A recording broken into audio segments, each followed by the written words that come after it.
We sometimes take that for granted. We have a brand. New York has a brand. And when people see it, it means something. You know, when we go there, it's not, Kansas doesn't have a brand. You know, when you go there, okay, you're from Kansas. No. Well, you know what? But New York has a brand. I don't own a storefront. I don't work retail. I don't have any investments in any kind of retail or grocery stores or anything like that. I am just a YouTuber who makes videos for you, and a podcast, by the way, because the show is available in podcast form, Apple and Spotify's podcasting platform, and that's how I make my living. Thanks to you guys out there in the audience, I am able to support myself doing this, bringing you these stories and all of that, and I'm genuinely appreciative of that. But the thing is, one of the things that absolutely bothers me is watching these videos of people just stealing everything off the shelves, is hearing from these store owners on my local news, begging politicians to do what's right and actually institute some consequences because they're losing their livelihood. And even though I make a decent living, seeing the prices of everything go up at the stores that I shop at, having to call an attendant for regular everyday items that didn't used to be locked up. Don't look for detergent on these grocery store shelves. There are none to grab. So you can't keep your Tide on the shelves anymore? No, which is a big inconvenience for the customer and for the worker. Want aspirin? The cashier has to unlock the glass case to grab the medicine. All of those things bother the hell out of me, and they should bother you, and if they don't, guess what? I'm going to show you video after video of these insane organized retail thieves until you get mad and hopefully take some kind of action. Hopefully contact your prosecutor, your elected legislature, and get them to institute some damn consequences for these people, because I'm tired of hearing about how all these thieves are just trying to feed their family. They're just innocent Aladdins. You guys have heard me say the word Aladdin so many times on this channel, I'm sure you're sick of it. Well, because nothing has changed, because I'm essentially shouting into the abyss on this channel, we're gonna reset, run it again until you guys get it, until everybody gets it, because New York City's brand essentially is this kind of looting. That's right, Eric Adams. New York City does have a brand, and that brand is stained by the grubby hands of thieves all over every kind of merchandise. We have a brand. New York has a brand. Supermarkets, bodegas, and grocery stores saying enough's enough. They're joining forces to put an end to the surge in shoplifting. Their biggest complaint, repeat offenders. Sharon Crowley has more on how they say it's time for tougher punishments. So the retailers are trying to unite to lobby the government in order to institute some kind of strict punishments for shoplifters, and they emphasize bodegas and grocery stores and all of that. However, the thievery in the city of New York, in the state of New York, goes well beyond that. And the culprit of this, for those of you who are unaware, for those of you who think that this might be a Scooby-Doo level mystery, is in fact bail reform. The fact that if you steal, even if you do it over and over and over again, you will be released same day automatically, only to do it again. The consequences have been removed from the thieves, so now we're seeing thievery and organized retail theft escalate beyond a point where anybody could have imagined. Back in my Rite Aid, and there's nothing to steal because this Rite Aid, like so many other Rite Aids, is closing down because everybody stole everything. It is getting out of hand in New York City. The place that Michael Rappaport is, the Upper East Side, is one of the most historically wealthy places, not just in the city of New York, but in the country. Seriously, if you read old novels, they will talk about the wealth and the grandeur of the Upper East Side. If you go visit it, what you'll find is that a lot of the storefronts are actually built in what used to be Gilded Age mansions. So historically, it is one of the places that is known for wealth, and you don't expect all this thievery to be going on and shutting down all the businesses. But in this area in particular, this historic shopping area, this historic brick and mortar store area, we're seeing closure after closure due to the fact that these people are allowed to steal unchallenged. And the thing is, I talked about how bail reform is an obvious thing that's causing this, but this is also Manhattan, New York that we're talking about. So we have District Attorney Alvin Bragg, who refuses to prosecute anybody for anything anything. So even if we had a sensible bail policy that said, you know what, when you get caught 215 times stealing from this place, we're going to throw you in jail, Alvin Bragg wouldn't charge that person with any adequate charge. He doesn't pursue the prosecutions. So the thieves come time and time again, and they end up stealing from these pharmacies and all these other locations to the point where they shut down. And I just want to point out that we went through a pandemic. We went through a thing where we had a national campaign to distribute the vaccine. Just set aside what you think about the vaccine and all of that for a second, and think about what he's talking about in terms of a store. He's talking about Rite Aid. This is a pharmacy. It's part of the Walgreens company, or the Walgreens family of companies.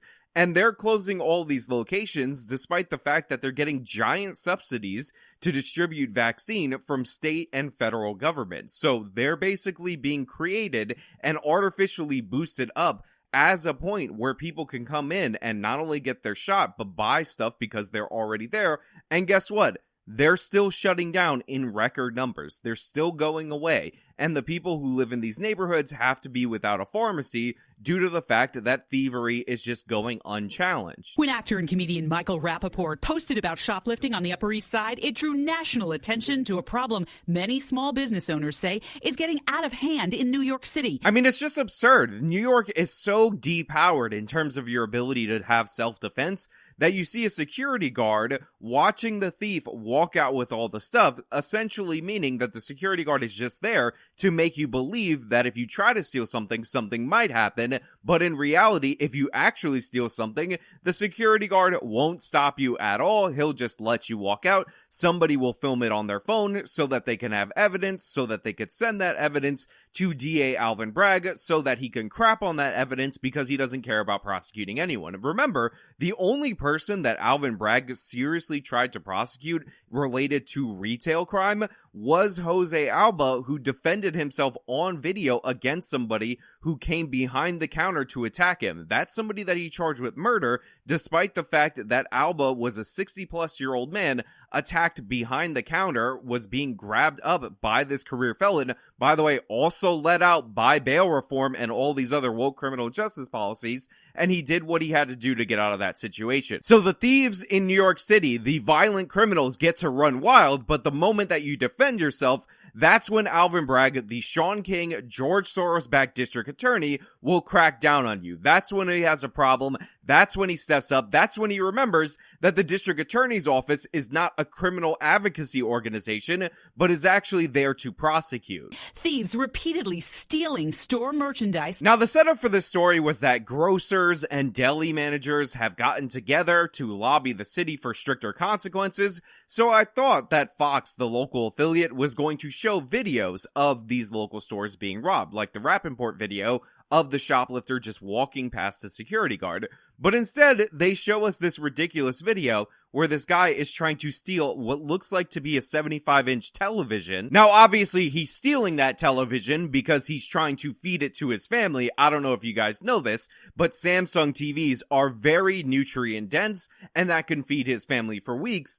And this guy is not even having to be any kind of slick with this theft. Not that you can be slick with the 75-inch television theft, because he can barely pick it up. Not that anybody's trying to stop him. He's just struggling to steal it out of the store all on his own, even unimpeded. This is what we're watching. You know that show, Masterminds, that used to be on TV, where they would go over the slickest, smartest criminals and their sophisticated scams? This is the low level of criminality that people are just getting away with in the city of New York. This guy trying to steal a TV that he can't figure out how to lift by himself.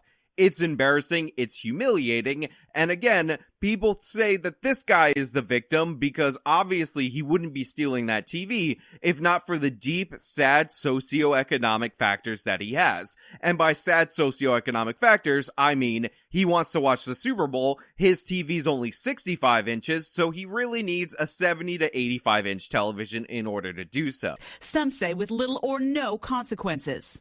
Again, another example of people desperately stealing food for their family. You saw that group of people stealing handbags from a luxury store because we all know there's nothing more nutrient dense, even more nutrient dense than a Samsung television, than Gucci handbags, than Louis Vuitton handbags, and they're just doing it in broad daylight and people are just standing idle. I know that you see that there's mannequins in frame, but I'm telling you, there's also employees that are there and they can't do anything because they will face criminal consequences for daring to stop these people from stealing. And again, this is just another way that we end up funneling people into Amazon shopping, because who wants to go to a store with no items on the shelves? How can these stores stay in business when theft is out of control? We're going to see a ton more people get fired from these retail locations, all because the prosecution and the city and state of New York don't want to do their damn job and perform one of the basic purposes of government, which is protecting people's private property rights. Their fundamental human rights are being violated by these organized retail thieves, by these disorganized retail thieves, all because people want to have sympathy for them rather than those who are going out of business, and everybody else who actually follows the law, actually follows the rules, who ends up paying higher prices as a consequence to this constant theft. Lifters are unafraid when they come to the stores. They feel it's their right to take whatever they want and just walk out with it. Nelson El Sabio is with the National Supermarket Association. He and other bodega and grocery store owners have formed a group called Collective Action to Protect Our Stores. Now, like I said in the open, I love the show Masterminds. I love hearing about these criminals, whether it be in fiction or nonfiction works, that are slick, intelligent, that mastermind these great heists, and then ultimately end up slipping up, and that's what leads them to be caught. This guy ain't nobody's mastermind. He can't even shove the meat that he's stealing unimpeded into his backpack without dropping it. It's pathetic, it's humiliating, and they're getting away with it despite the fact that there is no effort being put into this criminality. It's absolutely shameful. This guy gets a 0 out of 10, but he's able to walk free because all you can do is capture this on video, feed it to the local news, because nobody's going to do anything about it. They have a list of demands for lawmakers that includes stiffer penalties for shoplifters. We need help. We're screaming out for help. Basically, that's what we're doing right now. Now, I know you might be a little bit confused about the window smashing and all this organized retail theft. You might think, wait a minute, the news media, the national news media, actually told me that that was civil rights protesting, but I am going to assure you that is not actually the case. This is just looting and thievery and criminality.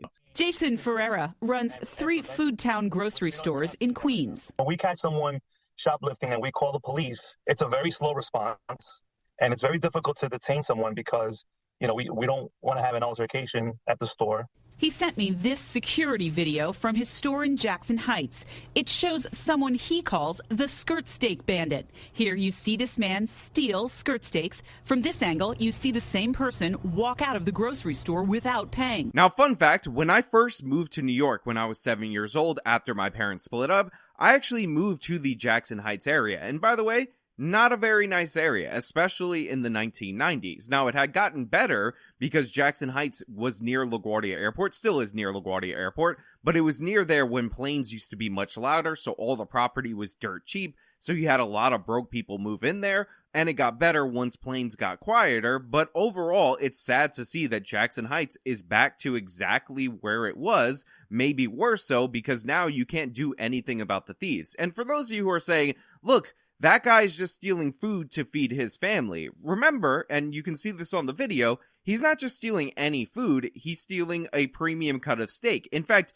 you can actually see him in the video look at a different item, a cheaper cut of steak, toss it aside, and then grab the expensive stuff, because that's what this is all about. And I've already talked about how you have to lock up all these other items, and in certain places, in certain Walmarts in this country, that even includes premium cuts of steak, and this is not the world that I want to live in. Walmart now has the steak locked up. You should not have to go up to the front and get an acrylic box of steaks to be unlocked, because thievery is just that out of control. Basically, the way these stores are going to function is the way that retailers used to function, which is you go up to the store, you order things from a person, they do the shopping, come around and bring it to you, rather than you being able to walk through the store yourself.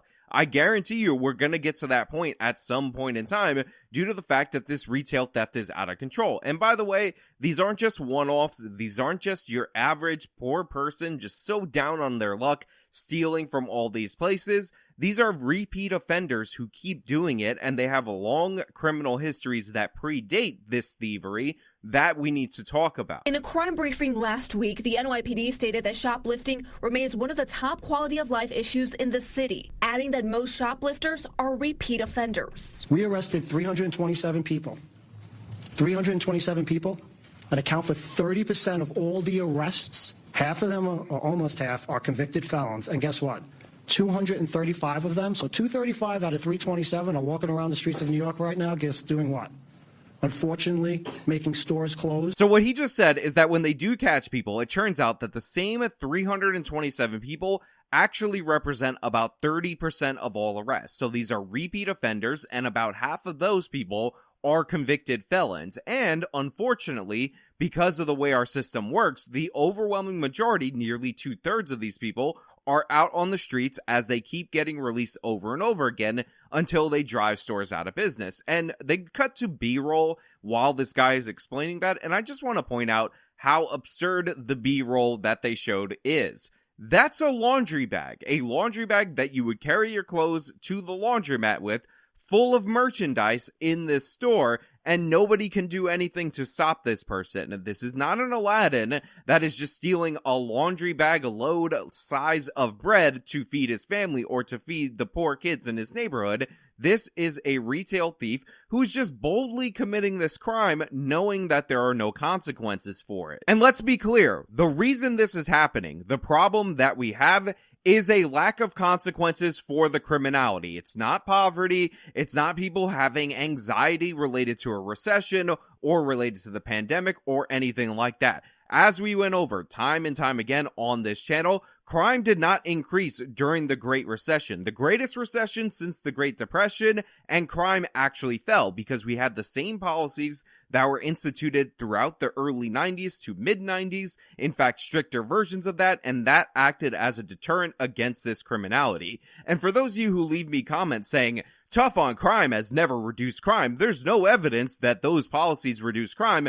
Look at any chart of crime from the 90s to post the 90s. It is the greatest crime drop in the history of the country, all based on the fact that we as a nation, and by the way, this was a bipartisan idea, decided that the criminal was responsible for their criminality and they needed consequences for their actions. We had not only strict punishments against criminality, but we also had a large amount of social disdain for the criminal in our society. None of this sympathetic, oh, this guy might be Aladdin, oh, it's such a sad story, or any of that. Both parties came together on a national crime bill, and across this country, different pieces of legislation were passed in order to strengthen penalties against those criminals. And spoiler alert, it worked. It was effective. Look at the numbers. You would have to be a total buffoon not to see it. But hey, those are just my thoughts. Maybe you're a buffoon and you disagree with me, so let me know your buffoonish opinion down in the comments below. If you like this video, then show me by leaving a like. Subscribe for more content. Follow me on each and every one of my social medias in the description box of this video. This has been me talking about rampant retail theft again in New York City. Again, till next time.